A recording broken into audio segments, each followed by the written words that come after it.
नासा के heliophysics mission mission के खुलासा। नासा के हेलियोफिजिक्स मिशन जवन खास तौर पर सूर्य अवुरी ओकरा शुद्ध सौमंडल के प्रभाव के अध्ययन खाती बनावल गईल बा से अवुरी विज्ञान के क्षेत्र में भी कुछ अनोखा अवुरी रोचक जानकारी मिलल बा।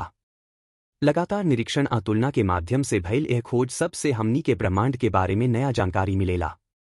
यह निबंध में हमनी के नासा के हेलियोफिजिक्स मिशन से मिलल 5 को बढ़न खोज के बारे में जानब जा ओह लोग के शोध के अलग अलग ग्रहण पर कवन असर पड़ेला।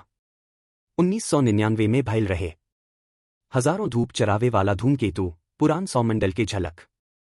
नासा यूरोपीय स्पेस एजेंसी ESA के सौर हेलियोस्फीयर वेधशाला सोहो के काम सूरज के बाहरी परत यानी कोरोना के अध्ययन कैल रहल।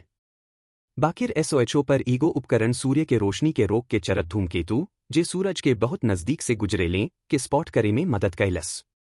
1995 से पहले महज 20 गो गायन धूमकेतु के खोज भइल रहे, लेकिन अभी तक SOHO 5000 से ज्यादा धूमकेतु के खोज कैले बा।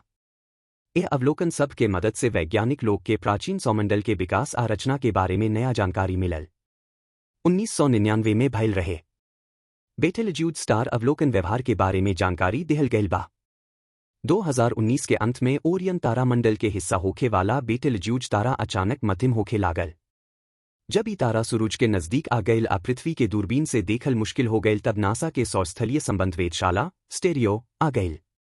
स्टीरियो अंतरिक्ष यान 2020 के बीच में एगो अउरी मध्यम घटना दर्ज कैलस। वैज्ञानिक लोग के पता चलल कि बेटेलज्यूड से भारी मात्रा में सामग्री बाहर निकलल जा रहल बा जवन की ओकर रोशनी के धुंधला कर रहल बा। यह खुलासा से हमनी के सुपरजायंट तारा के विकास के बारे में नया विचार मिलल। 1999 में भइल रहे शुक्र के बादल की जोड़ी मौन दुनिया के दर्शन। नासा के पार्कर सोलर प्रोब सूर्य के नजदीक आवतावत कोरोना के अध्ययन करत रहे, लेकिन तीसरा वीनस फ्लाईबाई के दौरान उ कुछ अप्रत्याशित काम कैलस। यह में शुक्र के घन बादल के पीछे ग्रह के सतह लौकत रहे। पार्कर सोलर प्रोब के कैमरा शुक्र के सतह से आवे वाला गर्मी अवुरी चमक के रिकॉर्ड करत रहे जवन की पहिले मुश्किल रहे। यह डेटा से शुक्र के पहाड़ पठार नियर संरचना सब के बारे में नया सुराग मिलेला। 1999 में भइल रहे सब समय के सबसे उज्ज्वल गामा रे फटका रिकॉर्ड।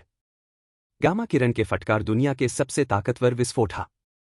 9 अक्टूबर 2022 की GRB 221009 नाव के गामा रे के फटकार रिकॉर्ड भइल जे अब तक के सबसे चमकदार फटकार रहल। नासा के विंड अंतरिक्ष यान जवन सौर हवा के अध्ययन करेला गामा किरण के फटला के चमक दर्ज कैले बा। यह घटना से मनुष्य के ब्रह्मांडीय विस्फोट के संरचना ब्लैक होल के निर्माण के बारे में नया बात जाने के मौका मिलल। 1999 में भइल रहे ज्वालामुखी विस्फोट आयन मंडल के खतरा। साल 2022 में पानी के नीचे हुंगा टोंगा हंगा हापाई नाव के ज्वालामुखी विस्फोट भइल जेवना से खाली पृथ्वी पर ना बलुक आयन मंडल ऊपर के वायुमंडल पर भी प्रभाव पड़ल। नासा के आइकन मिशन में रिकॉर्ड कैल गईल कि यह विस्फोट के चेहरा पर तूफान के गति से चले वाली हवा निकलेले जवन 450 मील प्रति घंटा ले चलेले। ई हवा आयन मंडल के विद्युत धारा के बादर से 5 गुना अधिका ताकतवर उल्टा दिशा में भेजत रहे।